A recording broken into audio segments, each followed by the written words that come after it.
بسم الله الرحمن الرحيم. والسماء بنيناها بأيد وإنا لموسعون والأرض فرشناها فنعم الماهدون ومن كل شيء خلقنا زوجين لعلكم تذكرون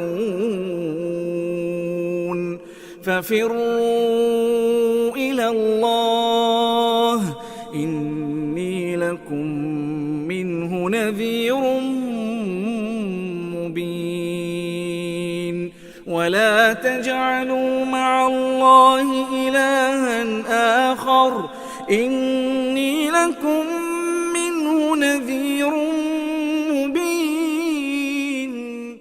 السلام عليكم ورحمة الله وبركاته. ഖുർആൻ പദം 1833 ദിവസത്തിലേക്ക് എല്ലാവരെയും ഹാർദമായി സ്വാഗതം ചെയ്യുന്നു. വിശുദ്ധ ഖുർആനിലെ 51 അധ്യായമായ സൂറത്തുൽ ദാരിയാത്തിലെ 47 മുതൽ 51 വരെയുള്ള ആയത്തുകളാണ് ഇന്ന് പഠനവിധേയമാക്കുന്നത്. ക്ലാസ് ആരംഭിക്കുന്നതിനായി ആദരണീയനായ ഡോക്ടർ എ.ഐ. വിലായത്തുള്ള സാഹിബിനെ ക്ഷണിക്കുന്നു. അസ്സലാമു അലൈക്കും വറഹ്മത്തുള്ളാഹി വബറകാതുഹു. അഊദു ബില്ലാഹി മിനശ് ശൈത്വാനിർ റജീം.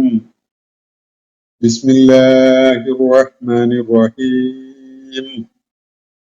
വസ്സമാഅ ബനൈനാഹാ ബിഅയ്ദിൻ വഇന്നാ ലമൂസിഊൻ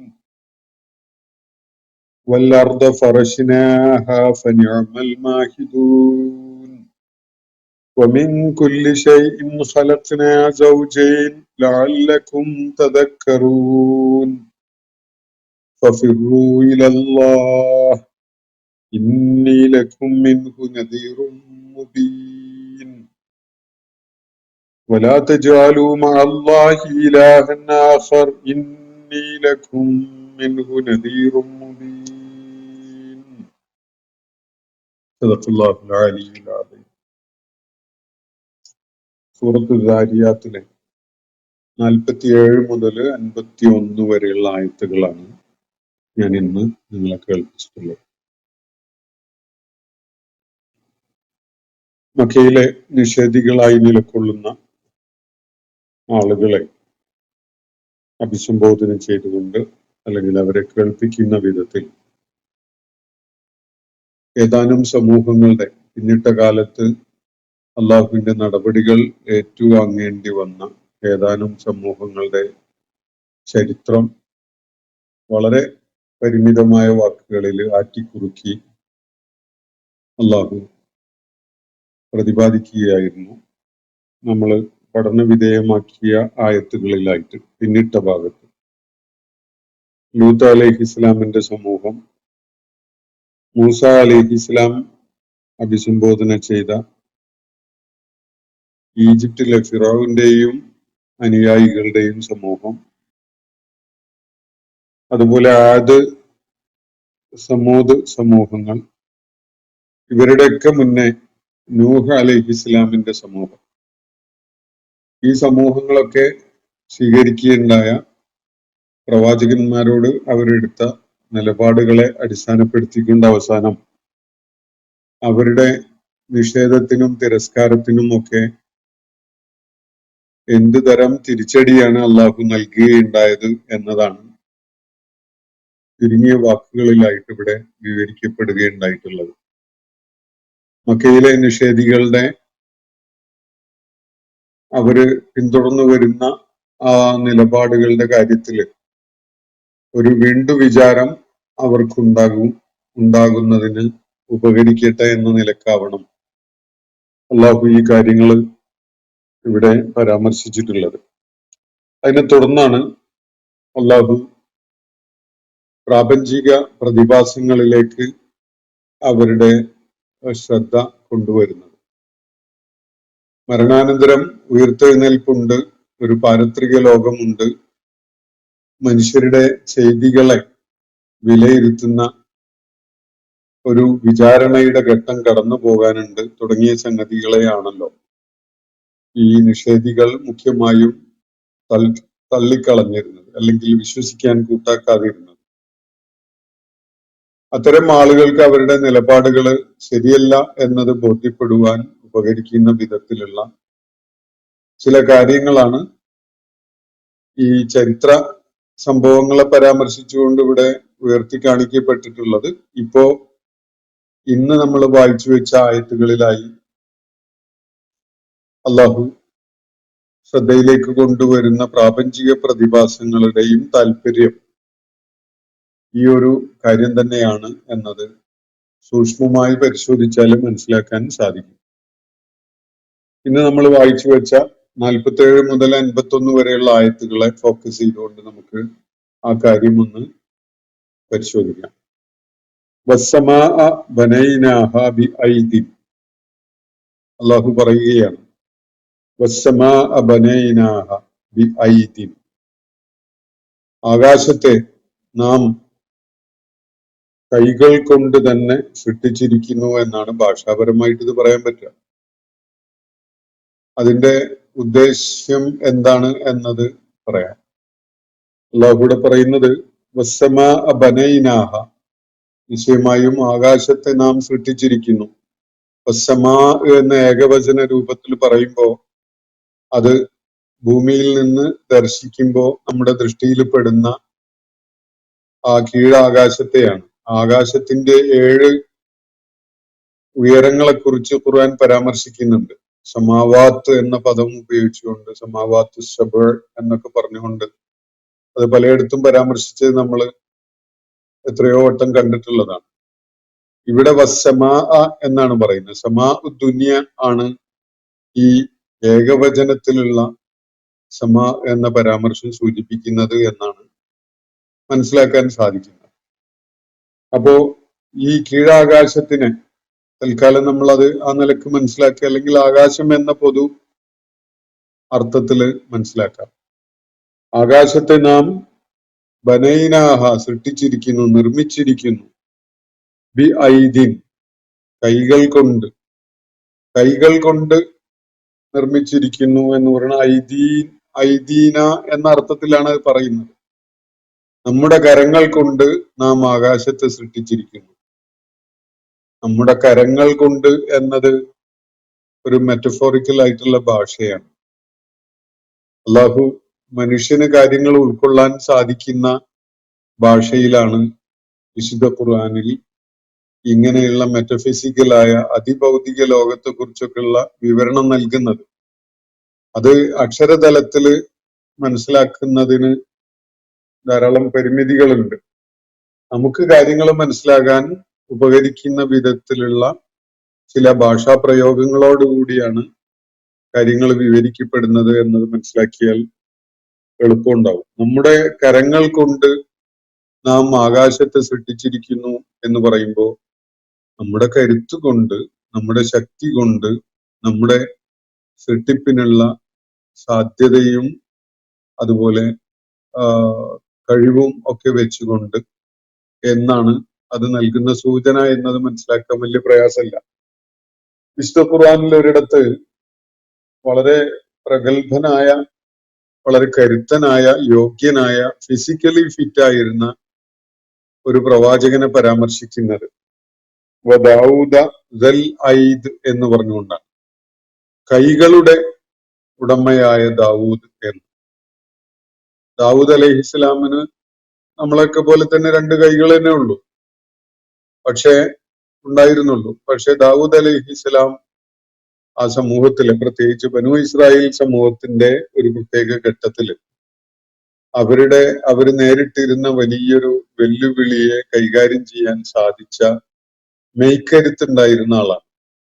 അപ്പൊ കരുത്ത് എന്ന അർത്ഥത്തിൽ ദൽ ഐദ് എന്ന പ്രയോഗം അവിടെ നടത്തിയിരിക്കുകയാണ്. ഐദ് എന്ന് പറഞ്ഞാൽ കൈകൾ എന്നാണ് ഭാഷാപരമായിട്ട് അർത്ഥം. പക്ഷെ കൈകളാണ് ഒരാളുടെ കരുത്ത് എന്നതാണ് നമ്മൾ മനസ്സിലാക്കുന്ന ഒരു കാര്യം. ആ ഒരു പൊതുധാരണയെ ഖുർആൻ അംഗീകരിക്കുന്നുമുണ്ട്. അതുകൊണ്ടാണ് മറ്റൊരിടത്ത് തബ്ബത്ത് യദാ അബീ ലഹബിൻ വതബ്ബ് എന്ന് കാണുന്നത്. അബൂ ലഹബിന്റെ കൈകൾ നശിച്ചിരിക്കുന്നു, അയാൾ തന്നെയും നശിച്ചിരിക്കുന്നു എന്ന് പറയുമ്പോൾ ഖുർആനിലെ ആയത്ത് അവതരിച്ച് അയാൾ മരണപ്പെടുന്നത് വരെ അബൂലഹബിന്റെ കൈകൾക്കൊന്നും പറ്റിയിട്ടുണ്ടായിരുന്നില്ല. കൈകൾ മാത്രമായിട്ട് നശിക്കുകയും ഉണ്ടായിട്ടില്ല. അബൂലഹബ് തന്നെ സ്വയം കഴിവുകെട്ടവനായി പോയിരിക്കുന്നു, കരുത്തില്ലാത്തവനായി പോയിരിക്കുന്നു എന്ന ഒരു കാര്യം പ്രവചിക്കുകയാണ് ഖുർആൻ അവിടെ. അയാളുടെ കൈകൾ നശിച്ചിരിക്കുന്നു എന്ന് പറഞ്ഞാല് കൈ ഒടിഞ്ഞു പോയിന്നോ അല്ലെങ്കിൽ കൈകൾ കൊഴുത്തു പോയിന്നോ ഒന്നുമല്ല. മറിച്ച് അയാളുടെ ആ കരുത്ത് പ്രകടിപ്പിക്കുന്ന ആ ധാർഷ്ട്യത്തോടു കൂടിയുള്ള നിഗളിപ്പോടു കൂടിയുള്ള പെരുമാറ്റത്തിന് സാധിക്കാത്ത വിധത്തില് അയാൾ കരുത്ത് നശിച്ചവനായിരിക്കുന്നു എന്നാണ് ചരിത്രത്തിൽ പിന്നീട് വെളിപ്പെടുന്ന ഒരു കാര്യം. അയാൾ സ്വയം ദുർബലനായി, തോറ്റുപോയി, അല്ലെങ്കിൽ കരുത്ത് ചോർന്നു പോയവനായി എന്നൊക്കെയുള്ള അർത്ഥത്തിലാണ്.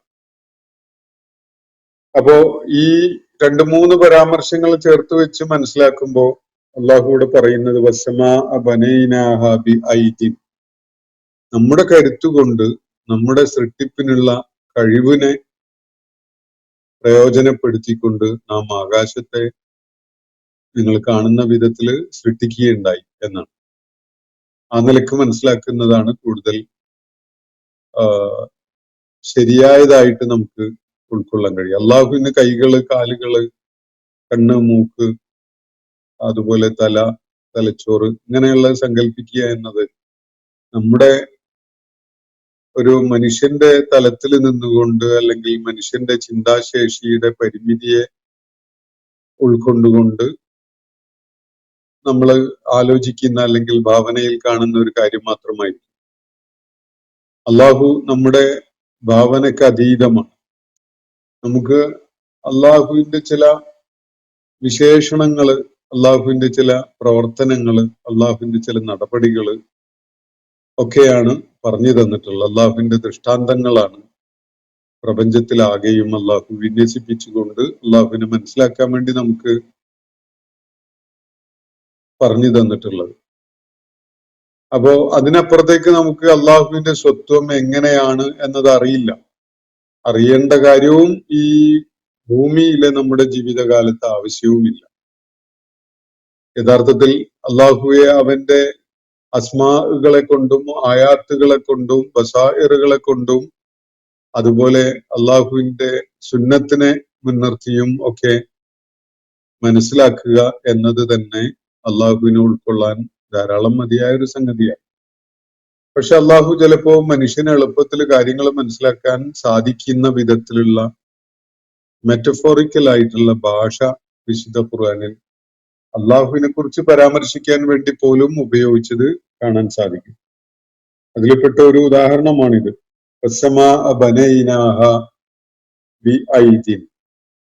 നാം നമ്മുടെ കരങ്ങൾ കൊണ്ട് ആകാശത്തെ സൃഷ്ടിച്ചിരിക്കുന്നു, അല്ലെങ്കിൽ നമ്മുടെ കരുത്തുകൊണ്ട്, നമ്മുടെ സൃഷ്ടിപ്പിനുള്ള ആ പ്രാവീണ്യം കൊണ്ട് ആകാശത്തെ സൃഷ്ടിച്ചിരിക്കുന്നു. ആകാശം എന്നത് ഒരു മഹാത്ഭുതമാണ്. വിശേഷിച്ച് ഭൂമിയിൽ നിന്ന് നിരീക്ഷിക്കുന്ന ഒരാളെ സംബന്ധിച്ചിടത്തോളം ആകാശം എങ്ങനെ സാധ്യമായി എന്നത് ഒടുങ്ങാത്ത ഒരു വിസ്മയമാണ്. ഖുർആൻ അത് പലയിടത്തും സൂചിപ്പിക്കുന്നുണ്ട്. ബിഗൈരി അമദിൻ തറൗനഹ എന്നൊരിടത്ത് പറയുന്ന കാണാം, നിങ്ങൾക്ക് കാണാൻ സാധിക്കുന്ന തൂണുകളൊന്നും കൂടാതെ അവൻ ആകാശത്തെ രൂപവൽക്കരിച്ചിരിക്കുന്നു എന്ന്. അത്യത്ഭുതകരമായ ദൈവിക സൃഷ്ടിപ്പുകളിൽ ആകാശത്തെ നമുക്ക് വളരെ പ്രഥമ സ്ഥാനമുള്ള ഒരു സംഗതിയായിട്ട് കാണാം. അപ്പോ ആകാശത്തിന്റെ സൃഷ്ടിപ്പ് എന്നത് നമ്മളെ വിസ്മയിപ്പിക്കുന്ന ഒരു സംഗതി എന്ന നിലക്ക് അള്ളാഹു അതിൽ മറ്റൊരാൾക്കും പങ്കില്ല, അത് നമ്മുടെ കൈകൾ കൊണ്ട്, നമ്മുടെ കരുത്തുകൊണ്ട്, നമ്മുടെ സൃഷ്ടിപ്പിനുള്ള ശേഷി കൊണ്ട് സൃഷ്ടിച്ചതാണ് എന്നാണ് ഇവിടെ വ്യക്തമാക്കുന്നത്. അത് വേറെ ആരെയും കൂട്ടുപിടിച്ചുകൊണ്ട് അള്ളാഹു ചെയ്തൊരു കാര്യമല്ല. ഒരാളുടെയും സഹായവും പിന്തുണയും ഒന്നും അതിന് വേണ്ടി വന്നിട്ടുമില്ല. അതാണ് അതിന്റെ മർമ്മം. അപ്പൊ നാം നമ്മുടെ കരുത്തുകൊണ്ട്, നമ്മുടെ കഴിവുകൊണ്ട് നിർമ്മിച്ചതാണ് ഈ ആകാശത്തെ. അള്ളാഹുവിന്റെ മഹത്വത്തെ ഉൾക്കൊള്ളാൻ അള്ളാഹു വിശുദ്ധ ഖുർആനിലുടനീളം നമുക്ക് പറഞ്ഞു തരുന്നത് അവന്റെ പ്രാപഞ്ചിക ദൃഷ്ടാന്തങ്ങളാണ്. അതുപോലെ മനുഷ്യ സ്വത്വവുമായി ബന്ധപ്പെട്ടുകൊണ്ടുള്ള ദൃഷ്ടാന്തങ്ങളാണ്. കൂട്ടത്തിൽ ഏറ്റവും പ്രാധാന്യമുള്ള ഒരു സംഗതി ആകാശം തന്നെയാണ്. ആകാശം എന്നത് പലയിടത്തും പ്രപഞ്ച സാകല്യത്തെ സൂചിപ്പിക്കാൻ വേണ്ടി ഖുർആൻ ഉപയോഗിച്ചിട്ടുണ്ട്. മനുഷ്യന്റെ സൃഷ്ടിപ്പാണോ അതല്ല ആകാശത്തിന്റെ സൃഷ്ടിപ്പാണോ വെല്ലുവിളി നിറഞ്ഞത് എന്ന് ഖുർആനിൽ ഒരിടത്ത് ചോദിക്കുന്നുണ്ട്. മനുഷ്യൻ വളരെയേറെ മഹത്വമുള്ള ഒരു സൃഷ്ടിപ്പാണ് എങ്കിൽ പോലും മനുഷ്യനേക്കാൾ എത്രയോ സങ്കീർണവും അതുപോലെ വിസ്മയം അടങ്ങിയിട്ടുള്ളതുമായ സൃഷ്ടിപ്പാണ് ആകാശത്തിൻ്റെത് എന്നതാണ് ഖുർആൻ നൽകുന്ന സൂചന. അത് നാം സൃഷ്ടിച്ചതാണ്, നാം നമ്മുടെ കരങ്ങൾ കൊണ്ട് സൃഷ്ടിച്ചതാണ് എന്ന് പറയുന്ന വിധത്തില് നമ്മുടെ കഴിവുകൊണ്ട് നാം സൃഷ്ടിച്ചിരിക്കുകയാണ് ആകാശത്തെ. അള്ളാഹുവിനെ മനസ്സിലാക്കണമെങ്കിൽ നിങ്ങൾ ഈ ആകാശത്തെ ഒന്ന് നിരീക്ഷിച്ചോളൂ എന്നാണ് പരോക്ഷമായിട്ട് അള്ളാഹു സൂചിപ്പിക്കുന്നത്. എന്നിട്ട് ഒരു സ്വല്പം വെല്ലുവിളി കൂടി അടങ്ങുന്ന വിധത്തിൽ പറയുകയാണ് വഇന്നാലമൂസിഊൻ. അവിടെ അവസാനിക്കുന്നില്ല. ആകാശത്തെ നാം നമ്മുടെ കരുത്തുകൊണ്ട് നിർമ്മിച്ചു എന്നതിൽ കാര്യങ്ങൾ അവസാനിക്കുന്നില്ല. വഇന്നാലമൂസിഊൻ, നിശ്ചയമായിട്ടും നാം അതിന്റെ തുടർ നിയന്ത്രണങ്ങൾ ചെയ്തുകൊണ്ടേയിരിക്കുകയാണ്. മൂസിഉ എന്നതിന് ഭാഷാപരമായിട്ട്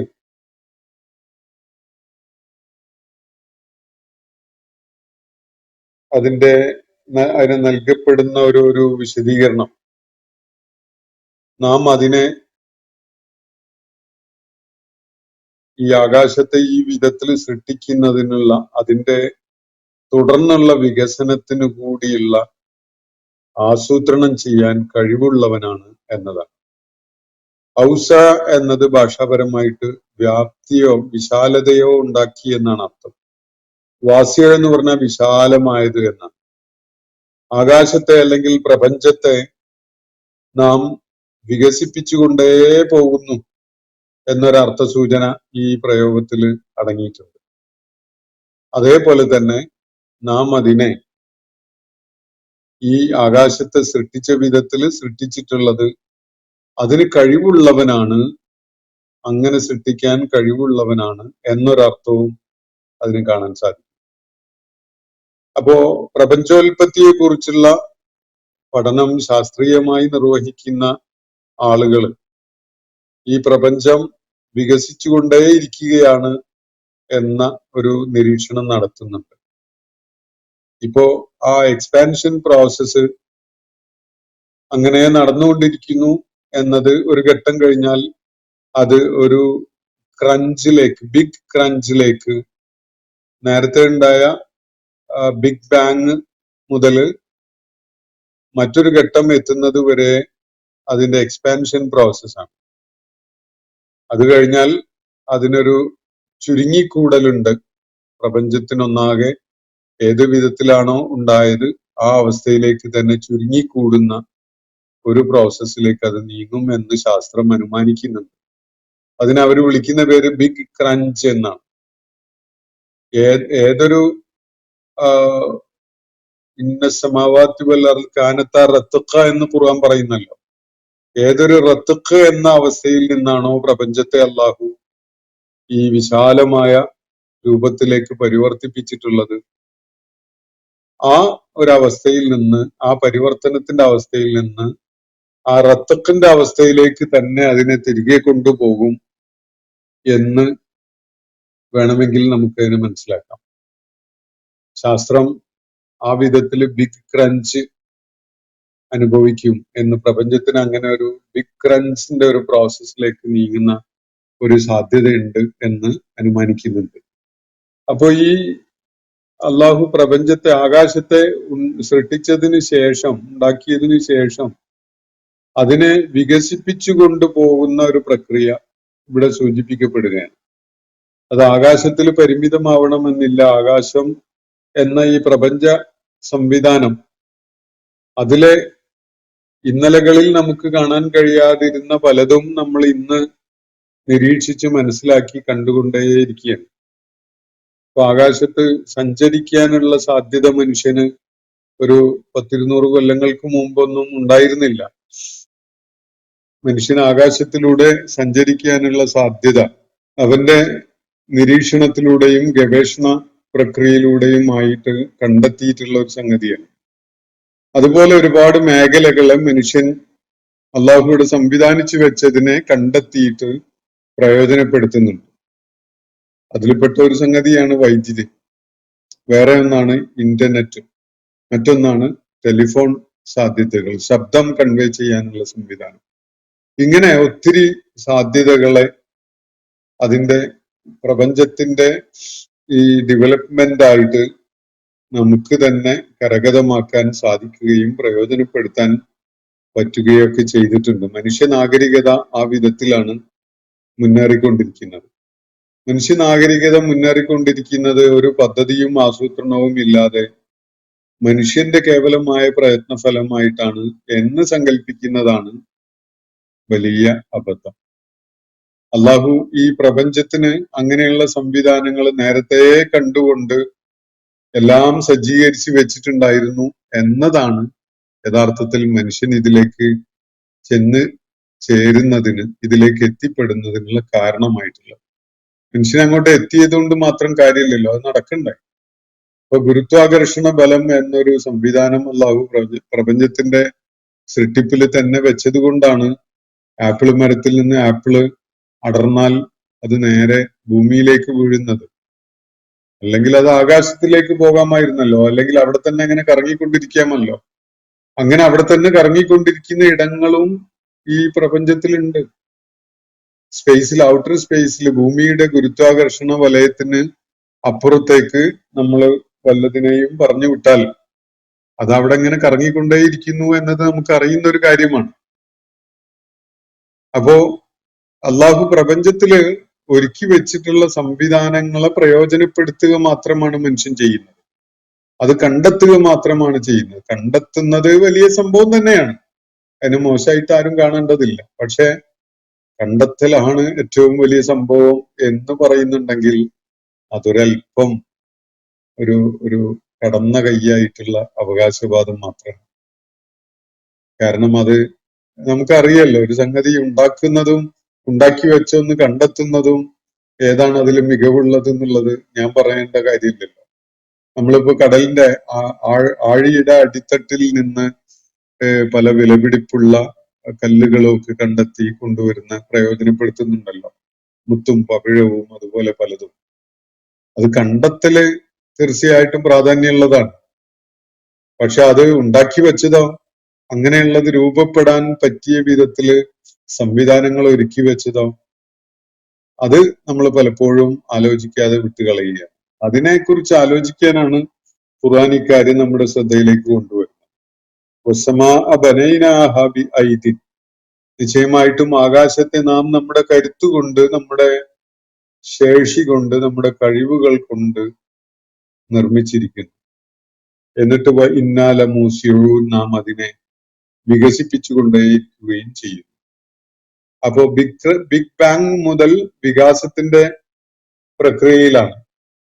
അതിൽ പരിമിതമല്ല. മനുഷ്യൻ ഭൂമുഖത്ത് തന്നെ നേടിക്കൊണ്ടിരിക്കുന്ന അസംഖ്യം വികസന മേഖലകളുണ്ട്. നമ്മളെപ്പോഴും ഡെവലപ്മെന്റിനെ കുറിച്ച് പറയുമല്ലോ. വികസനമാണ് നമ്മൾ ലക്ഷ്യമിടുന്ന പല സംഗതികൾ.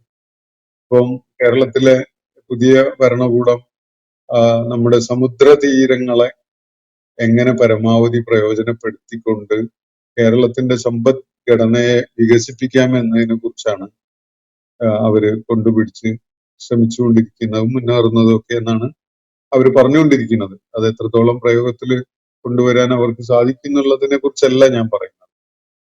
അപ്പൊ വികസനം ഇപ്പൊ കടൽ തീരമുണ്ട് എന്നത് നമുക്ക് ഇതുവരെ ഒരു പരിമിതിയായിരുന്നു. കാരണം അതിനപ്പുറത്തേക്കാണ്ട് പോകാൻ കഴിയില്ല എന്നുള്ളത് കൊണ്ട് തന്നെ നമ്മുടെ വഴിമുടക്കുന്ന ഒരു സംഗതിയായിട്ട് കടൽ അങ്ങനെ കിടക്കുകയായിരുന്നു. എന്നാൽ ഇപ്പൊ നമ്മൾ അതിനെ വലിയ സാധ്യതയായിട്ട് കണ്ടെത്തുകയാണ്. കടല് എന്നത് വലിയ സാധ്യതയാണ്. കുറെ മുന്നേ തന്നെ കണ്ടെത്തിയിട്ടുണ്ട്. അതുകൊണ്ട് കടലിലൂടെ സഞ്ചരിച്ച് വിദൂര ദിക്കുകളിലേക്ക് എത്താൻ കഴിയുന്ന എളുപ്പത്തില് കരയിലൂടെ സഞ്ചരിച്ച് എത്താൻ പറ്റുമായിരുന്നില്ല. പണ്ടും പറ്റൂല, ഇപ്പോഴും പറ്റൂല. അപ്പൊ കടലിലെ വലിയ ദൂരങ്ങളെ താണ്ടാൻ കരയേക്കാൾ നമുക്ക് സൗകര്യപ്രദമായത് കടലാണ്. അതിനുള്ള സംവിധാനങ്ങൾ ഒരുക്കുന്നതോടുകൂടി കടലിലൂടെ യാത്ര ചെയ്യുന്നത് കരയിലൂടെ യാത്ര ചെയ്യുന്നതിനേക്കാൾ എളുപ്പമായ ഒരു സംഗതിയായിട്ട് നമുക്ക് മനസ്സിലാക്കാം. അതേപോലെ തന്നെ കര എന്നത്, കരയോട് ചേർന്നുള്ള കടല് എന്നത് വലിയ വാണിജ്യ സാധ്യതയുള്ള, വലിയ വികസന സാധ്യത നൽകുന്ന ഒരു കാര്യമാണ്. അതുകൊണ്ട് കേരളത്തെ സംബന്ധിച്ചിടത്തോളം അതിന്റെ 3 വശങ്ങളിലും കടലുണ്ട് എന്നത് അതിന്റെ വലിയൊരു സൗഭാഗ്യമാണ് എന്നതൊക്കെ നമുക്ക് എന്ന നിലക്കൊക്കെ അതിനെ കാണാം. കാരണം അതിനൊക്കെ അനന്തമായ സാധ്യതകളുണ്ട്. ഹൈഡ്രൽ പ്രോജക്റ്റിലൂടെ ഊർജം ഉൽപ്പാദിപ്പിക്കുന്ന സാധ്യതയുണ്ട്, വാണിജ്യ വികസനത്തിന് സാധ്യതയുണ്ട്, അതുപോലെ ടൂറിസത്തിന് സാധ്യതയുണ്ട്. അങ്ങനെ ഒരുപാട് മേഖലകളും സാധ്യതകളും ഒക്കെ കടൽ തീരമുണ്ട് എന്നതുകൊണ്ട് നമുക്ക് ലഭിക്കുന്നുണ്ട്. ഇതൊക്കെ വികസനത്തിന്റെ നമുക്ക് പരിചയമുള്ള രൂപങ്ങളാണ്. അള്ളാഹു ഇവിടെ സൂചിപ്പിക്കുന്നത് പ്രപഞ്ചം തന്നെയും വികസിക്കുന്ന വിധത്തിലാവാം, അതല്ലെങ്കിൽ മനുഷ്യന്റെ ദൃഷ്ടിയിൽ പെടുന്ന ഈ ഭൂമിയുടെ ഉപരിതലവുമായി ബന്ധപ്പെട്ടുകൊണ്ടുള്ള മേഖലയിൽ ഉണ്ടാകുന്ന വിവിധ തലങ്ങളിൽ സംഭവിക്കുന്ന വികസനത്തെ കുറിച്ചുമാവാം. അതുമല്ലെങ്കിൽ അള്ളാഹു ആകാശത്തെക്കുറിച്ച് പറഞ്ഞതിനെ ഒന്നുകൂടി ഊന്നി പറയുകയാണ്, അതിന് കഴിവുള്ളവനാണ് നാം എന്ന്. ഇന്ന ലമൂസിയോ, നിശ്ചയമായിട്ട് നാം അതിന് കഴിവുള്ളവനാണ് എന്നും മനസ്സിലാക്കാം. അപ്പൊ ആകാശത്തെ നാം സൃഷ്ടിച്ചിരിക്കുന്നു, അത്ഭുതകരമായ ഒരു പ്രതിഭാസമാണത്. അതിന് നാം കഴിവുള്ളവനാണ് എന്നുകൂടി അള്ളാഹു പറയുന്ന വിധത്തിൽ മനസ്സിലാക്കാം. ഇനി അതല്ലെങ്കിൽ ഈ സംവിധാനങ്ങളെ, ഈ പ്രപഞ്ചത്തെ നാം വികസിപ്പിച്ചുകൊണ്ടേയിരിക്കുന്നു എന്ന വിധത്തിലും മനസ്സിലാക്കാം. ഇത് ധാരാളം തദബ്ബുർ ചെയ്യാൻ സാധ്യതയുള്ള ഒരു പ്രയോഗമാണ്. നമുക്ക് യുക്തിയുടെയും അതുപോലെ ബുദ്ധിപരമായ അടിത്തറകളുടെയും തലത്തിൽ നിന്നുകൊണ്ടാണ് നമ്മുടെ ആലോചന, തദബ്ബുർ ഫലപ്രദമാക്കേണ്ടത്. അത് ഓരോ കാലഘട്ടത്തിലും വ്യത്യസ്തമായിരിക്കും. കാരണം 1000 കൊല്ലം മുമ്പ് ലോകത്ത് മനുഷ്യന് വെളിപ്പെട്ടിട്ടില്ലാത്ത ഒരുപാട് കാര്യങ്ങൾ ഇന്ന് വെളിപ്പെട്ട് കിട്ടിയിട്ടുണ്ട്. അപ്പൊ ഇന്നത്തെ തദബ്ബുർ 1000 കൊല്ലം മുമ്പ് ചെയ്ത തദബ്ബുർ പോലെ ആവുകയില്ല, ഒരുപാട് മാറ്റം ഉണ്ടാകും. അതുകൊണ്ടാണ് ഖുർആന്റെ തഫ്സീർ എഴുതി ഒരാള് പേന അടച്ചു വെക്കുന്നതോടുകൂടി തന്നെ അത് കാലഹരണപ്പെട്ടിട്ടുണ്ടാകും എന്ന് നമ്മൾ മനസ്സിലാക്കുന്നത്. അത് എല്ലാ കാലത്തേക്കുള്ള വിശദീകരണങ്ങളല്ല. നിത്യനൂതനമായ സാധ്യതകളെ തേടിക്കൊണ്ട് അല്ലെങ്കിൽ മുൻനിർത്തിക്കൊണ്ട് ഖുർആന്റെ വിശദീകരണത്തിന് നമ്മൾ സന്നദ്ധരാകുന്ന പ്രക്രിയക്കാണ് അള്ളാഹു തദബ്ബുറു എന്ന് വിളിച്ചിട്ടുള്ളത്. അഫലാ യതദബ്ബറൂനൽ ഖുർആൻ എന്ന് ചോദിക്കുകയാണ്. ഖുർആൻ തദബ്ബുറു ചെയ്യാൻ നിങ്ങൾ മെനക്കെടുന്നില്ലേ എന്നാണ് അള്ളാഹു അവിടെ ചോദിച്ചിരിക്കുന്നത്. വൽ അർദ ഫറശ്നാഹ, എന്നിട്ട് അള്ളാഹു പറയുന്നത് ഭൂമിയെ നാം വിരിച്ചു വെച്ചിരിക്കുന്നു. ഫിറാഷ് എന്ന് പറഞ്ഞാല് നമ്മുടെ മെത്തക്കൊക്കെ വിരിപ്പിടുന്ന അല്ലെങ്കിൽ പരവതാനി ആയിട്ട് വിരിച്ചിടുന്നതിനൊക്കെയാണ് പറയുന്നത്. ഫറശ്നാഹ, അതിനെ നാം പരവതാനി പോലെ വിരിച്ചു വെച്ചിരിക്കുന്നു എന്ന് പറഞ്ഞാൽ ഇതര ഗോളങ്ങളെ കൂടി മനസ്സിലേക്കൊന്ന് കൊണ്ടുവന്നാൽ ഭൂമി എന്തുമാത്രം ലൈഫ് ഫ്രണ്ട്ലി ആയ പ്രതലമുള്ള ഒരു ഗോളമാണ് എന്നത് മനസ്സിലാക്കാൻ കഴിയും.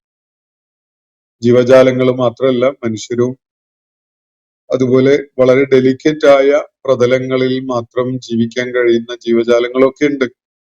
അവയ്ക്കൊക്കെ പറ്റുന്ന വിധത്തിലുള്ള ഒരു വിരിച്ചു വെക്കലാണ് ഭൂമിയെ നാം ചെയ്തിരിക്കുന്നത്. വൽ അർദ ഫറശ്നാഹ, ഇങ്ങനെ വിരിച്ചു വെച്ച പോലെയുള്ള ഒരു അവസ്ഥ വേറെ ഏത് ഗോളത്തിനുണ്ട് എന്ന ഒരു ചോദ്യം നമ്മുടെ മുന്നിലുണ്ട്. പറയത്തക്ക ഗോളങ്ങളൊന്നും നമ്മുടെ അറിവിൽ പെട്ടെടുത്തോളം ഭൂമിയെ ഇങ്ങനെ ഹരിതാപമാക്കി വിരിച്ചു വെച്ച പോലെയുള്ള ഒരു മെത്ത വിരിച്ചു വെച്ച പോലെ ഒരുക്കി വെച്ചിട്ടുള്ള ഒരു അവസ്ഥയിൽ വേറെ ഗോളങ്ങളൊന്നും ഇല്ല എന്നാണ് നിലവിൽ ഇതുവരെയുള്ള നമ്മുടെ അറിവിന്റെ അടിസ്ഥാനത്തിൽ പറയാൻ കഴിയുക. അപ്പൊ വല്ല അർദ്ധ ഫറശ്നാഹ, ഭൂമിയെ നാം വിരിച്ച് ഒരുക്കി വെച്ചിരിക്കുകയാണ്. മനുഷ്യന് ആണല്ലോ മുഖ്യമായ ഇവിടുത്തെ കഥാപാത്രം. അപ്പൊ മനുഷ്യന്റെ പാദങ്ങള്, മനുഷ്യന്റെ ശരീരം, മനുഷ്യന്റെ ചലനം ഇതിനൊക്കെ എളുപ്പമാക്കുന്ന വിധത്തിലാണ് ഭൂമിയെ ഒരു വിരിപ്പ് വിരിച്ചു വെച്ച പോലെ നാം ഒരുക്കി വെച്ചിരിക്കുന്നത്. അതിൽ വെല്ലുവിളികളൊന്നും ഇല്ല എന്നല്ല, വെല്ലുവിളികളും മനുഷ്യന് ആവശ്യമുണ്ട്. മനുഷ്യന്റെ ബുദ്ധി വളർച്ചയ്ക്ക് പലതും കണ്ടെത്തുന്നതിലേക്ക് മനുഷ്യന്റെ ആലോചന പോകണമെങ്കിലൊക്കെ വെല്ലുവിളികൾ തന്നെ വേണം. വെല്ലുവിളികൾ ഇല്ലാതെ വളരുന്ന ഒരു കുട്ടിയുടെ അവസ്ഥ ആലോചിച്ച് നോക്കൂ. എണീറ്റ് നിൽക്കാനോ നടക്കാനോ യാതൊരു പ്രതികൂല സാഹചര്യത്തെയും നേരിടാനോ കഴിയാത്തവനായിട്ടായിരിക്കും ആ കുട്ടി പിന്നെ ഉണ്ടാവുക. അപ്പോൾ വെല്ലുവിളികളിലൂടെ അതിനെ നേരിട്ട് ശീലിച്ചാണ് ഒരു മനുഷ്യ ശിശു വളർന്നു വരുന്നത്. പക്ഷെ വെല്ലുവിളികൾ തന്നെ ഒരല്പം സൗഹൃദപരമായതായിട്ടില്ലെങ്കിൽ ആ പിഞ്ചു പൈതല് ആ അവസ്ഥയിൽ തന്നെ അങ്ങ് മരിച്ചു പോകും. അതുകൊണ്ട് ഭൂമിയെ അള്ളാഹു വളരെ ഒരുക്കി വിരിച്ച് തയ്യാറാക്കി വെച്ച വിധത്തിലാണല്ലോ. എന്നിട്ട് അതിനോടൊപ്പം തന്നെ ഇന്ന മഅൽ ഉസ്രി യുസ്ര എന്നാണല്ലോ ഖുർആൻ പറയുന്നത്. ഒരുപാട് പ്രയാസങ്ങൾ ഉണ്ടാക്കുന്ന പ്രതിബന്ധങ്ങൾ അവന്റെ മുന്നിൽ അള്ളാഹു വെച്ചിട്ടുമുണ്ട്. അത് അവനുള്ള വെല്ലുവിളിയാണ്. അവന്റെ ചോദ്യങ്ങൾക്കുള്ള ഉത്തരം കണ്ടെത്താനുള്ള സാധ്യതകളാണ്. അവന്റെ റബ്ബിനെ തിരിച്ചറിയാനുള്ള ചില നിമിത്തങ്ങളാണ് അതൊക്കെ. അപ്പോ ഫറഷിനാഹ, ഭൂമിയെ നാം വിരിച്ചു വെച്ചിരിക്കുന്നു. എന്നിട്ട് അള്ളാഹു സ്വയം അപ്രീഷിയേറ്റ് ചെയ്തുകൊണ്ട് പറയുകയാണ്, ഫനിഅമൽ മാഹിദൂൻ, ഞാനോ നിങ്ങളോ ആണ് പറഞ്ഞതെങ്കിൽ നിങ്ങൾ തന്നെ പോക്കി എന്നൊക്കെ പറയുന്നു. എത്ര നന്നായി സജ്ജീകരിച്ചു വെക്കുന്നവൻ എന്നാണ്, എത്ര വിശിഷ്ടനായ വിധാനിക്കുന്നവനാണ് നാം എന്നാണ് അള്ളാഹു തന്നെ കുറിച്ച് തന്നെ പറയുന്നത്. ഇത് പറയാനുള്ള അർഹത അള്ളാഹു അല്ലാത്ത മറ്റാർക്കുമില്ല. കാരണം മറ്റുള്ളവരൊക്കെയും തന്നെ ആശ്രിതരാണ്. അതാണ് മനസ്സിലാക്കേണ്ട ഒരു കാര്യം. കേവലം ആശ്രിതനായ മാതാപിതാക്കളെയും അയൽവാസികളെയും നാട്ടുകാരെയും ഭരണകൂടത്തിന്റെ നടത്തിപ്പുകാരെയും ഒക്കെ അധ്യാപകരെയും ഒക്കെ ആശ്രയിച്ചുകൊണ്ട് വളർന്നു വരുന്ന ഒരു മനുഷ്യൻ എത്രത്തോളം അഹങ്കരിക്കാൻ ഉള്ളവനാണ്. അപ്പൊ ആലോചിച്ച് നോക്കുക, അള്ളാഹുവിനല്ലാതെ മറ്റൊരാൾക്കും ഇങ്ങനെ പറയാൻ കഴിയില്ല. ഇന്ന ഫനിഅമൽ മാഹിദൂൻ എന്ന് പറയാൻ കഴിയുന്നത് മറ്റൊരാളുടെയും സഹായമോ പിൻബലമോ ഇല്ലാതെ കാര്യങ്ങൾ ചെയ്യാൻ കഴിയുന്ന റബ്ബ് സുബ്ഹാനഹു വ തആലക്ക് മാത്രം സാധിക്കുന്ന ഒരു കാര്യമാണ്. അത് ഞാനാണ് പറയുന്നതെങ്കിൽ എന്നെ പോലെയുള്ള ഒരു വീട്ടിൽ ഭൂമിയിൽ വേറെ ഉണ്ടാവില്ല. കാരണം ഞാൻ അത്രയും എല്ലാറ്റിനും മറ്റുള്ളവരെ ആശ്രയിക്കുന്നവനാണ്. ഇന്ന് നേരം വെളുത്തതിന് ശേഷം എന്തെല്ലാം സംഗതികൾക്ക് വേണ്ടി ആരെയൊക്കെ ആശ്രയിച്ചു. ഞാൻ കുടിച്ച ചായയും ചായയോടൊപ്പം കഴിച്ച പലഹാരവും ഇതൊന്നും ഞാൻ എൻ്റെ സ്വന്തം നിലക്ക് സാധിച്ചിട്ടുള്ള സംഗതികളേ അല്ല. അതിലൊക്കെ എത്രയോ ആളുകളുടെ അധ്വാനം അടങ്ങിയിട്ടുണ്ട്. നമ്മളിപ്പോ ധാന്യം കൊണ്ടുള്ള ഒരു പലഹാരമാണ് കഴിച്ചതെങ്കിൽ ആ ധാന്യം ഉണ്ടായി വന്നത് എത്ര ആളുകളുടെ അധ്വാനം അടങ്ങിയ വിധത്തിലാണ്. അപ്പൊ അതാലോചിച്ചാൽ മതിയല്ലോ, ഞാൻ എത്ര ആളുകളെ ആശ്രയിക്കുന്നു, അതിലൊക്കെ ഉപരിയായിട്ട് പടച്ച തമ്പുരാന്റെ സംവിധാനത്തെ ആശ്രയിക്കുന്നു എന്ന് മനസ്സിലാക്കാൻ. പക്ഷെ ഇങ്ങനെ യാതൊരു സംഗതിയിലും ഒരാളെയും ആശ്രയിക്കാതെ സമദായി നിലകൊള്ളുന്നവനാണ് അള്ളാഹു. അള്ളാഹു സമദ് എന്നാണ് സൂറത്തുൽ ഇഖ്ലാസിൽ നമ്മൾ പറയുന്നത്. അള്ളാഹു സമദ്, ആരെയും ആശ്രയിക്കാത്തവൻ, എല്ലാവരും അവനെ ആശ്രയിക്കുന്നു. ഈ അവസ്ഥയിലുള്ളവനാണ് അള്ളാഹു. അപ്പോ ആ അള്ളാഹു ആണ് ഇവിടെ പറയുന്നത് ഫനിഅമൽ മാഹിദൂൻ, എത്ര അനുഗ്രഹീതനായ വിധാനിക്കുന്നവനാണ് നാം എന്ന്. അപ്പോ വളരെ അത്ഭുതകരമായ ഒരു കാര്യമാണ് അള്ളാഹു ഇവിടെ പരാമർശിക്കുന്നത്. ഫനിഅമൽ മാഹിദൂൻ വമിൻ കുല്ലി ശൈഇൻ ഖലഖനാ സൗജൈൻ. എന്നിട്ട് അള്ളാഹു പറയാണ്, എല്ലാറ്റിനെയും നാം സൃഷ്ടിച്ചിരിക്കുന്നു. വമിൻ കുല്ലി ശൈഇൻ ഖലഖനാ, എങ്ങനെ സൃഷ്ടിച്ചിട്ടുള്ളത്? സൗജൈൻ, ഇണകളായിട്ട്. സകലതിനെയും ഇണകളായിട്ട് നാം സൃഷ്ടിച്ചിരിക്കുന്നു.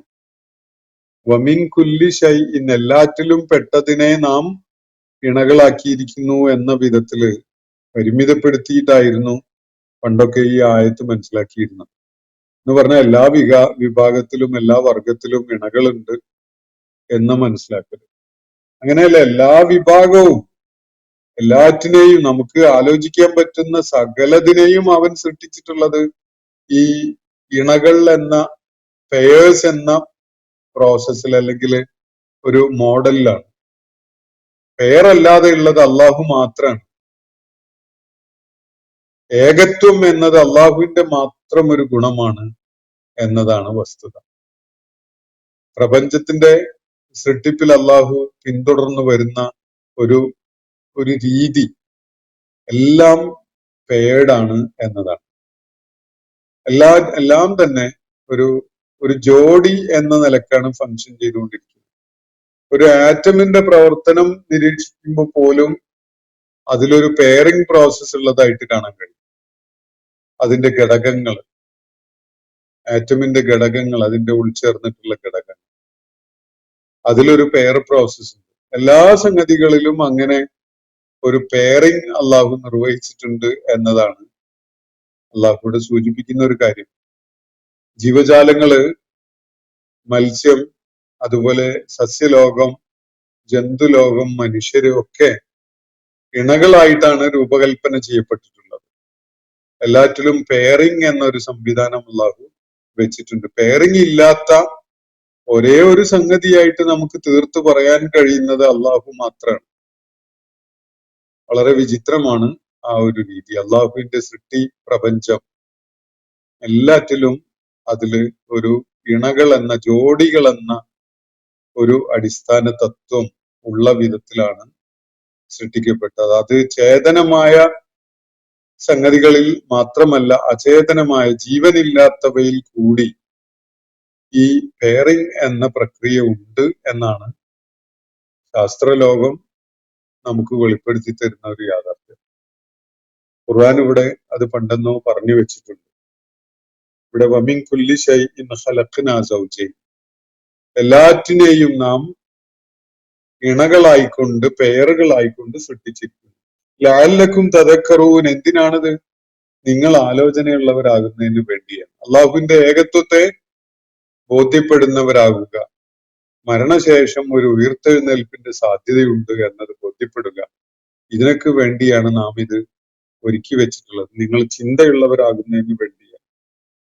ഫഫിറൂ ഇലല്ലാഹ്, അതുകൊണ്ട് നിങ്ങൾ അള്ളാഹുവിലേക്ക് ഓടിക്കോളൂ, അള്ളാഹുവിലേക്ക് ധൃതിപ്പെട്ടുകൊണ്ട് പോയിക്കോളൂ എന്നാണ് ഇവിടെ പറയുന്നത്. അള്ളാഹുവിലേക്ക് സഞ്ചരിക്കും.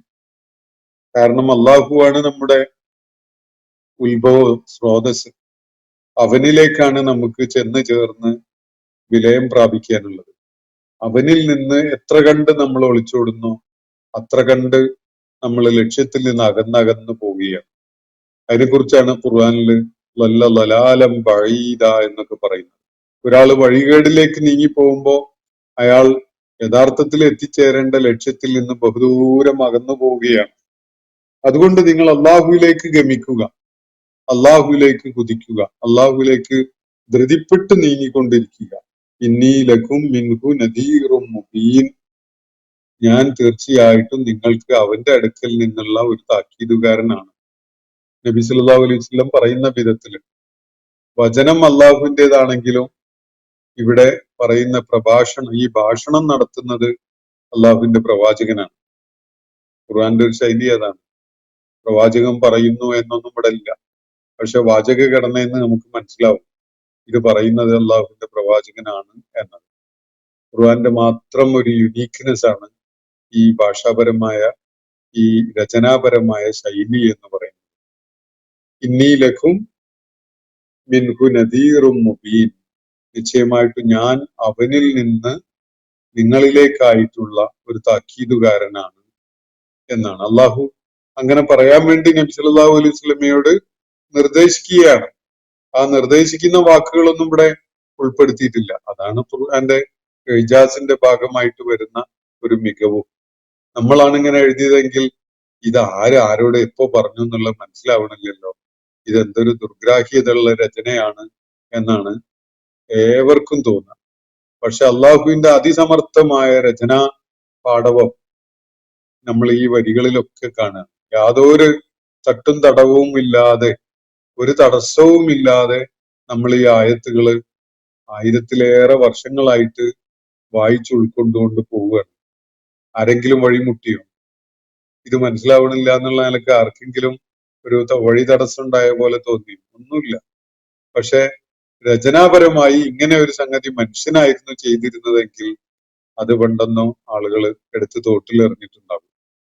കാരണം അത് വല്ലാത്ത ദുർഗ്രാഹ്യത സൃഷ്ടിക്കും. പിന്നെ അത് വായിക്കാൻ ആളില്ലാണ്ടാവും. പക്ഷെ വിശുദ്ധ ഖുർആന് അനുദിനം വായനക്കാര് വർദ്ധിച്ചു വരുന്നേ ഉള്ളൂ, അത് കുറയുന്നില്ല. അപ്പോ വളരെ ശ്രദ്ധേയമായ ഒരു ഭാഷാപരമായ രചനാപരമായ ഒരു ശൈലിയുടെ ഒരു തലമാണ് അള്ളാഹു ഇവിടെ നമുക്ക് നമ്മുടെ മുന്നിൽ വെച്ച് തന്നിട്ടുള്ളത്. ഇന്നീലക്കും മിൻഹു നദീറും മുബീൻ എന്ന് പറയുന്നത്, ഫഫിറൂ ഇലല്ലാഹി എന്ന് പറയുന്നത് ഒക്കെ അള്ളാഹുവിന്റെ പ്രവാചകനാണ്. പ്രവാചകൻ പറയുന്ന വിധത്തില് അള്ളാഹുവിടെ നമ്മളെ കേൾപ്പിക്കുകയാണ്. അപ്പോ വലാ തജ്അലൂ മഅല്ലാഹി ഇലാഹൻ ആഖർ, അതിനാൽ നിങ്ങൾ ഒരു കാരണവശാലും അള്ളാഹുവിനോടൊപ്പം മറ്റൊരു ആരാധ്യനുണ്ട് എന്ന് കരുതരുത്, അങ്ങനെ സ്വീകരിക്കരുത്. കാരണം അത് നിങ്ങൾ ചെയ്യുന്നത് ഏറ്റവും വലിയ വിഡ്ഢിത്താണ്. അള്ളാഹുവിനോടൊപ്പം അവന്റെ ദിവ്യത്വത്തില് പങ്കാളിയായിട്ട് മറ്റൊരാൾ കൂടി ഉണ്ട് എന്ന് നിങ്ങൾ പറയുന്ന ഒരു അവസ്ഥ ഉണ്ടാവരുത്. അത് നിങ്ങൾക്ക് പറ്റുന്ന വലിയൊരു പിഴവാണ് എന്നാണ് അള്ളാഹുവിടെ ബോധ്യപ്പെടുത്തുന്നത്. വലാ തജ്അലൂ മഅല്ലാഹി ഇലാഹൻ ആഖർ, അള്ളാഹുവിനോടൊപ്പം വേറെ ഇലാഹുണ്ട് എന്ന് നിങ്ങൾ കരുതരുത്. അള്ളാഹുവിന്റെ ആബ്സല്യൂട്ടായ എക്സ്ക്ലൂസീവായ കഴിവ് കൊണ്ടാണ് അള്ളാഹു ഈ പ്രപഞ്ചത്തെ, ഈ ആകാശത്തെ, സംവിധാനങ്ങളെ ഒക്കെ ഉണ്ടാക്കിയിട്ടുള്ളത്. അതിനെ തുടർന്ന് നിയന്ത്രിച്ചുകൊണ്ടേയിരിക്കുകയും ചെയ്യുകയാണ്. നാം അതിന് കഴിവുള്ളവനാണ്. അപ്പൊ ഇന്നാല മൂസിയൂൻ എന്നാണല്ലോ ഇവിടെ പറഞ്ഞിട്ടുള്ളത്. തീർച്ചയായിട്ടും നാം അതിന് കഴിവുള്ളവനാണ്. അപ്പൊ ഇന്നാല മൂസിയൂൻ, നാം അതിന്റെ തുടർ വികസനങ്ങൾക്ക് കൂടി കഴിവുള്ളവനാണ് എന്ന് ചേർത്ത് മനസ്സിലാക്കാം. അങ്ങനെയാണ് അള്ളാഹുവിടെ പറയാം. അതുകൊണ്ട് നിങ്ങൾ അള്ളാഹുവിലേക്ക് ഗമിക്കുക. ഞാൻ നിങ്ങളുടെ കാര്യത്തിൽ ഗുണകാംക്ഷയോടുകൂടി നിങ്ങളോട് താക്കീത് ചെയ്യാൻ വേണ്ടി നിങ്ങളിലേക്ക് അവനിൽ നിന്ന് നിയോഗിക്കപ്പെട്ട് എത്തിയിരിക്കുന്നവനാണ്. നിങ്ങൾ അവനോടൊപ്പം ഒരാളെയും ഇലാഹായിട്ട് സങ്കല്പിക്കരുത്. ഇന്നീ ലക്കും മിൻഹു നദീറും മുബീൻ, ഞാൻ ഒരിക്കൽ കൂടി പറയുകയാണ്, ഇന്നീ ലക്കും, നിശ്ചയമായിട്ട് ഞാൻ നിങ്ങൾക്കായി അവന്റെ അടുക്കൽ നിന്ന്, മിൻഹു അവന്റെ അടുക്കൽ നിന്നുള്ള വളരെ തെളിമയാർന്ന ഒരു താക്കീതുകാരനാണ്. നേരത്തെ പറഞ്ഞത് അത് തന്നെയാണ്. ഇന്നീ ലക്കും മിൻഹു നദീറും മുബീൻ, ഒരു വക്രതയില്ല, മനസ്സിലാക്കാൻ യാതൊരു പ്രയാസവും ഇല്ല.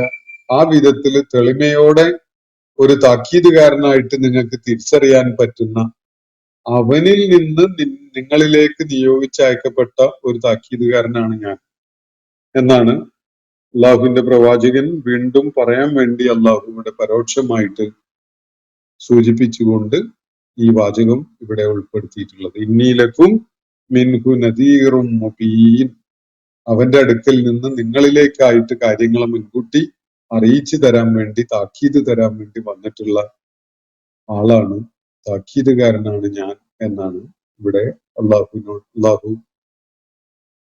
മനുഷ്യരോടായി പറയാൻ വേണ്ടി തന്റെ ദൂതനോട് ആവശ്യപ്പെടുന്ന പോലെ ഈ കാര്യങ്ങൾ ഇവിടെ ഉൾപ്പെടുത്തിയിട്ടുള്ളത്. ഇന്നത്തെ സെഷനോട് അവസാനിക്കുകയാണ്. അൽഹംദുലില്ലാഹി റബ്ബിൽ ആലമീൻ. അസ്സലാമു അലൈക്കും വറഹ്മത്തുള്ളാഹി വബറകാതുഹു. ഇന്നത്തെ ഖുർആൻ പദം ഇവിടെ സമാപിക്കുന്നു. ഖുർആൻ പഠനത്തിൽ പങ്കെടുത്ത എല്ലാവർക്കും അല്ലാഹു അർഹമായ പ്രതിഫലം നൽകി അനുഗ്രഹിക്കട്ടെ. വആഖിർ ദഅവാനാ അൽഹംദുലില്ലാഹി റബ്ബിൽ ആലമീൻ. അസ്സലാമു അലൈക്കും വറഹ്മത്തുള്ളാഹി വബറകാതുഹു.